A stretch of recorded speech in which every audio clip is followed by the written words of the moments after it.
Shannon Molly, and I'm here with a group of Open National Trainers, and we're here today to teach you a dance called Crazy Bird. We're going to walk. This is a 4-part dance, and we're going to walk through each of the parts separately, and then add them together to make one dance.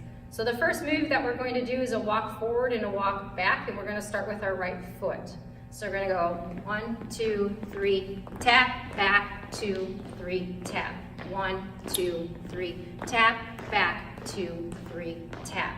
Now remember, practice that with your classes to make sure that they have that movement down. We're going to add the second step, and the second step is going to be a grapevine. We're going to start with our grapevine to our right, and then add a double clap, and then we'll grapevine back and do another double clap.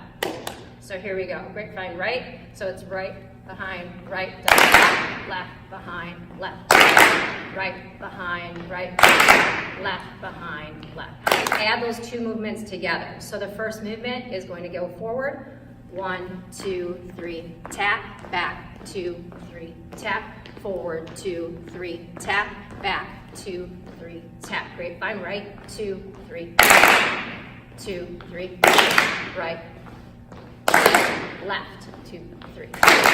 Once they have practiced the two of those movements, we're going to add the third movement together. The third movement is going to be 4 knees. Those 4 knees are going to start with your right foot, and you're going to use a bird movement with your arms. So you're going to say right, left, and we're going to add those arms, and you're going to do right, left, left. So let's add all 3 of those movements together.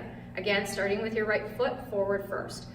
Right, together, right, tap, left, together, left, tap, right, together, left, tap. Grapevine, right, together, right, double clap. One more time.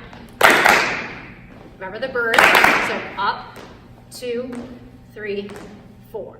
So we're on step 4. So step 4 is going to be a pivot and our movement with pushing back and forth like you're shaking the salt. So we're going to step with our right foot, and we're going to step forward and then pivot a quarter, pivot another quarter, and then land. We've learned all 4 of those, now let's put them all together. So ready? Here we go. So we're going to go forward, 2, 3, tap, back, 2, 3, tap, forward, 2, 3, tap, back, 2, 3, grapevine, right, 2, 3, tap, left, 2, 3, right, 2, 3, left, 2, 3. Knees up, 2, 3, 4, and then pivot, 2, 3, and 4. And there you have it, your Crazy Bird dance. Okay, so some basic progressions that you can do is we can start with a level 1 progression, which would be just the feet movements, and then level 2 progressions would be adding some flair to the upper body. So, you know, in our first step, you could use a Frankenstein, you could use a disco, so a variety of different movements just to get them forward and back. The double clap that you can do, and then also the shake the salt in the bird.